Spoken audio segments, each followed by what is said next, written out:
Personnellement, je trouve ça bien que le Bnei Brit soit à part dans la franc-maçonnerie parce que ce sont des juifs francs-maçons. Mais ce que je trouve bien, c'est que derrière, ils défendent la Shérita, qui est quand même une tradition juive, donc ils sont très traditionnalistes.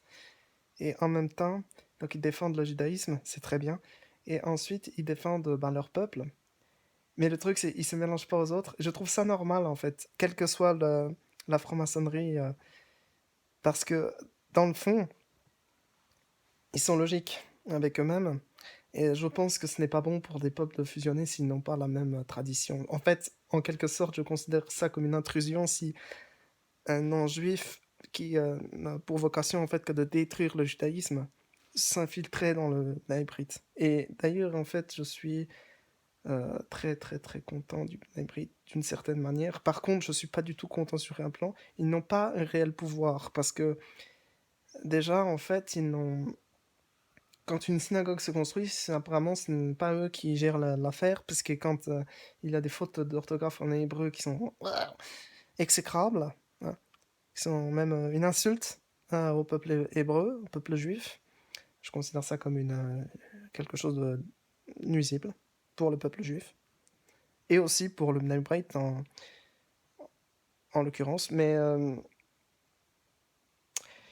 je considère ça comme normal parce qu'en fait, le truc, c'est que j'ai toujours eu à cœur de défendre les peuples. C'est pas que les peuples peuvent pas se mélanger, c'est qu'en général ils se mélangent très difficilement parce que c'est un peu une mayonnaise, tu vois. C'est un peu dur. Et je pense que c'est très bon pour les gens de conserver les traditions, pas d'être raciste. Je j'ai pas dit ça. Mais s'il y avait par exemple des francs-maçons musulmans comme l'émir Abdelkader, c'est important que les gens se retrouvent entre gens qui pensent la même chose. Mais pourquoi? Parce qu'en fait, sinon ils se respectent pas en fait. Après, je sais bien, c'est quelque chose de très compliqué parce que quand on est mélange de races, quand on est mélange de tout, on sait plus comment prendre la chose.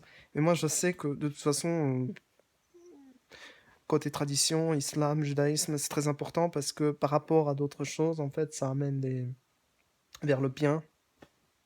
Et ça, on ne retrouve pas avec les athées parce que les athées, ils défendent rien. Et étant agnostique, je le défends. Franchement, je défends les religions monothéistes. euh, comme le christianisme, le judaïsme et l'islam, parce que et à égalité, en fait, ça peut paraître paradoxal, mais étant agnostique, j'ai le droit. Après, on peut dire que je me sens un peu plus juif que musulman, mais en même temps, je me sens plus musulman que... Ça dépend. Ça dépend. J'ai une vision assez libre, assez bâtarde, il faut le dire. Mais je m'en offusque pas parce que j'ai beaucoup appris des uns et des autres, et c'est vrai que ça m'a... C'est pour ça que je dis le Bnei je sais pas pourquoi ils sont juifs et francs-maçons, je sais pas pourquoi vous l'êtes en fait, je sais pas du tout quelle est la logique derrière, mais ce que j'ai appris de vous, c'est que vous défendiez en fait la Shérita, et je trouve ça très noble de votre part parce que je pense qu'au-delà des apparences, il y a ce que les non-croyants ne peuvent pas comprendre. Euh, Ça, c'est supérieur à ça. On est d'accord? Donc voilà, c'est tout. Merci.